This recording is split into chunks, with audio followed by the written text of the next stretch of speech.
valakatsy raha mitanila ito zahay handreny teninao dia atsiofeny ny fotoana rehetra Jesosy Tompo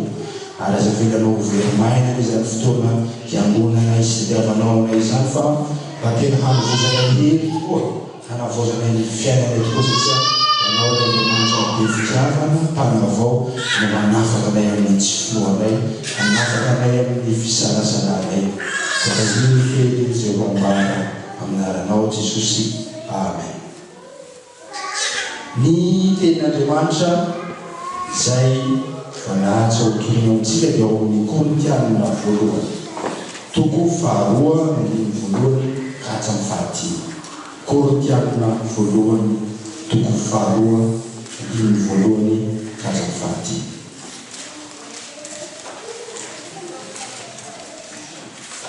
Rehefa hita ny tsoany vaky ny teny amin'ny anaran'i Jesosy. Ary izaho koa ny raha tonga tany aminareo dia tsy tonga tamin'ny teny sy fahendrena marevaka raha mitondry taminareo ny zava-miafina izay an'Andriamanitra fa tsy nafantatra zavatra hafa eo aminareo aho afa-tsy ny Jesosy Kristy indrindra fa izy voaomby tamin'ny hazo-fizadiana. Ary izaho raha tany aminareo azo ny fahalemena sy ny fahatahorana ary ny fahamovitana be ary ny teniko sy ny toteniko dia tsy tamin'ny teny fahendrena alao fa amin'ny fanehoan'ny fanahy sy ny hery mba tsy hitoerany finoanareo amin'ny fahendren'ny olona fa amin'ny herin'Andriamanitra ihany. Ry iray masinao manamasiana amin'ny fahamarinana ny teninao ny fahamarinana. Amen. Ry fiangonana malala ho aminareo ny fahasoavana sy ny fiadanana ary amin'Andriamanitra ary antsika sy Jesosy Kristy Tompo. Amen.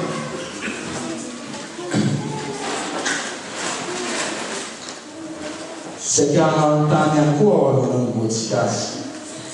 Inona moa zany hoe episty zany raha?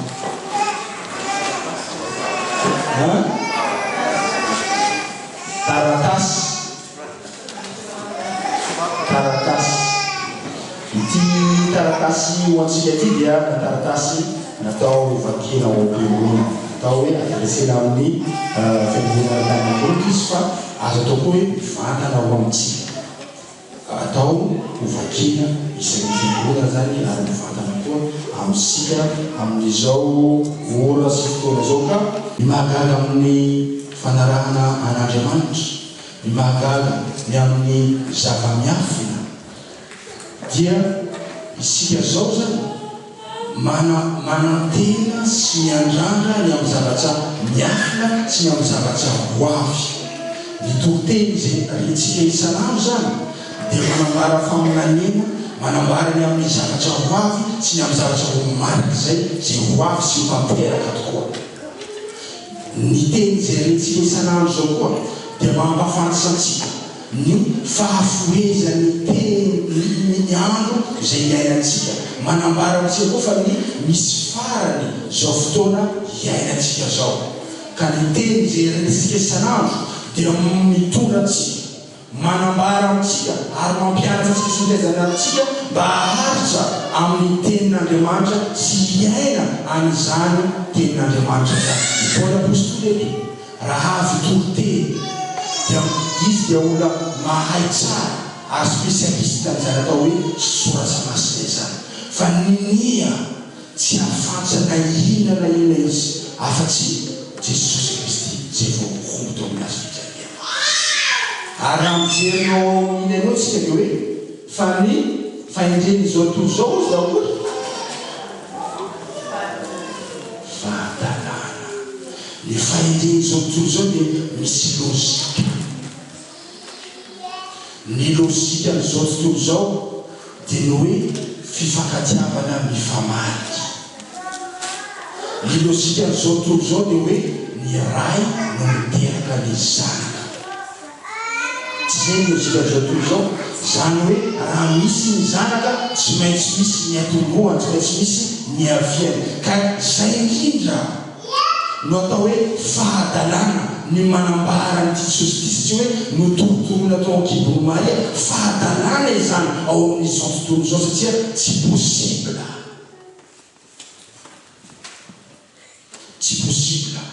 ho maro ny dokotera eto amintsika afaka malaza an'izany tsy possible zany amin'ny fieverantsika ary maro koa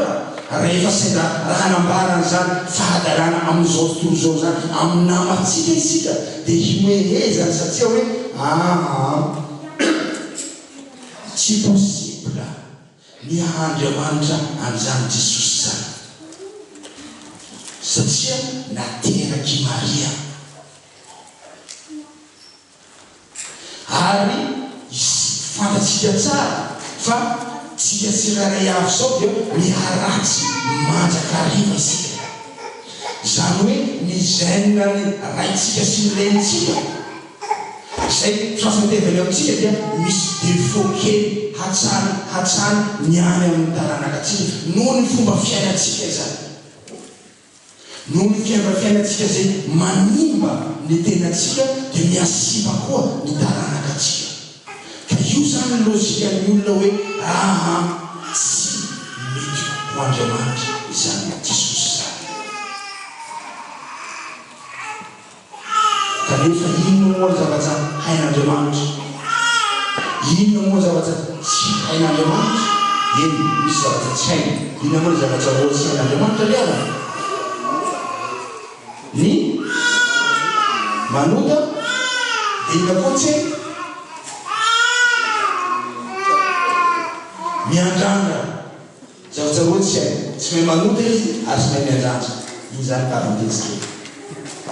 satria any amin'ny tapony any izy tsy misy omena tapony tsika natio ambany dia fitiavana izy ary mitamosika manjakariva izy io angamba raha ny pietiste hoe rehefa mandeha dia mitamosika foana manjakariva satria fandesetena zany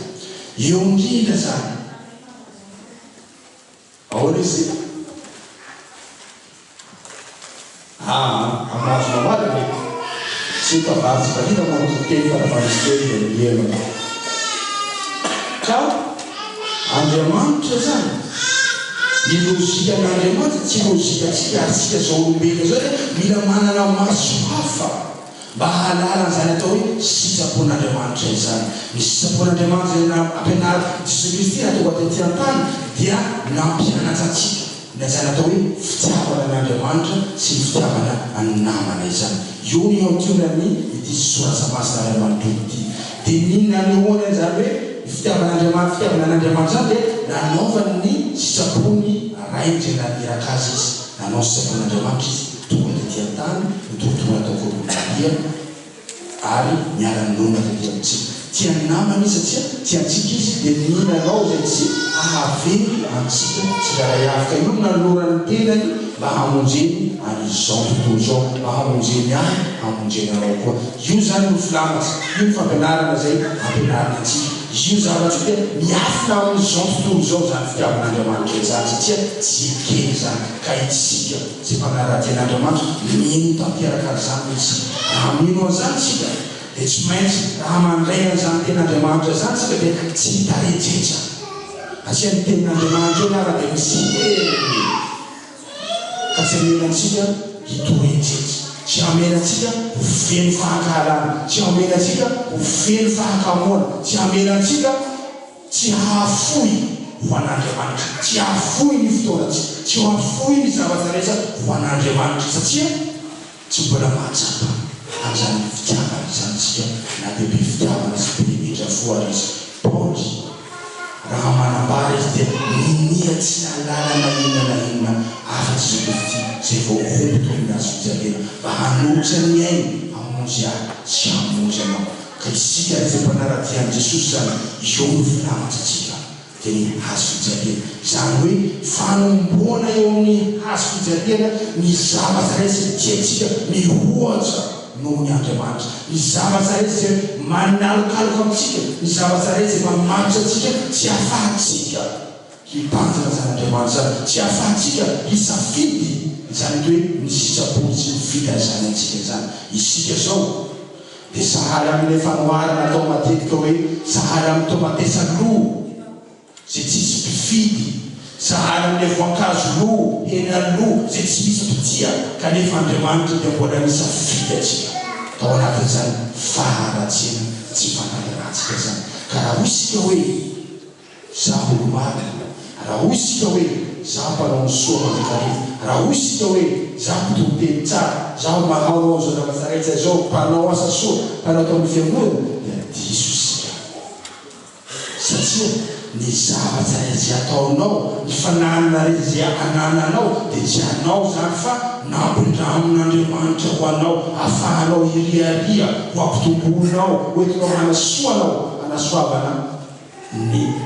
nama, hanasoavana ny tenanao zay tempolin'Andriamanitra ihany koa. Zany hoe nomen'Andriamanitra ny zava-tsaraitsika ampiasaitsika hanompoantsika azy, tsy isika fa nomeny fitiavany atsika. Koa zao isatelo volana zao ravana dia ampahalalanatsika ny amin'ny zava-miafina, ny amin'ny zava-miafina dia hoe hisy farany isan'ny tontolo zao, hisy fetsany ny androm-piainantsika. Ka oka no manao fomam-panahintsika isika, mahalala an'izany, mahafatsa an'izany, odela zany isika, ka inona no mataontsika ny havana. Tsika koa manjakariva ny zava-tsanitsana satria mampieritseritsy tsara manjakariva ilay rangahy anankiray zay nanana be rehefa fantsa hoe misy aretina mikika azy ka tsy hoela intsony dia hotapy zay ny aina. Dia inona natao? Niezaka nanao zavatra mahafaly azy sy nanao niezaka asa soa intsony amin'ny fotoana rehetra zay sisa iainany, nanaraotsany ny andro ny ainany sisa izy hanaovany zay asa soa sy zavatra tiany sy danykibro isika koa mahalala hoe misy vetsana zao andro ny ainantsika zao, ka mbola ensursis zany hoe no famindrampon'Andriamanitra dia nomeny ora sy fotoana isika mbola hahafahantsika hanompo azy, hanafahantsika hidera sakanazy azy, mbola omeny ora sy fotoana koa isika hibebahatsika, zany hoe hialana amin'ny faharatsiantsika rehetra. Ka inona raha nataontsika amin'izany ora sy fotoana zany raha andeha isika hiazakazaka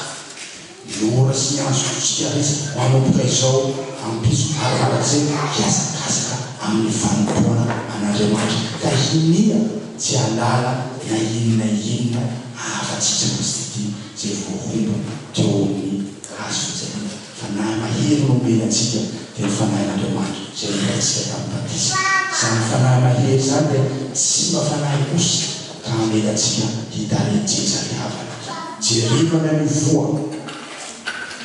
zany hoe zahana ny soratra masina ny fiainantsika, tsarao ny soratra masina ny fiainanao hoe araka ny soratra masina dia zao fiainao zao. Raha mandriny tenin'Andriamanitra isika dia mba hoe mitondra n'izany ambaraka tokoa isika hoe amen, hoe Andriamanitra mportanteraka amin'ny tokoa zany. Rehefa miaraka amin'ny fiangonana ve isika dia manao hoe maranatha. Inona moa zany hoe maranatha zany hoe riotry zay avia, manao an'izany isika hoe avia riotry tompo tonga avy eto aminay, tonga ny fotoana. Voninahitra ny an'Andriamanitra ry zanaka ary fanamasina dia azany taroa indrindra ka marak'izay raisako fitafiana mpaminareo rehetra ny fahasoava Kristy Tompo sy fitiavan'Andriamanitra ray amin'ny firaisana fanamasina. Amen.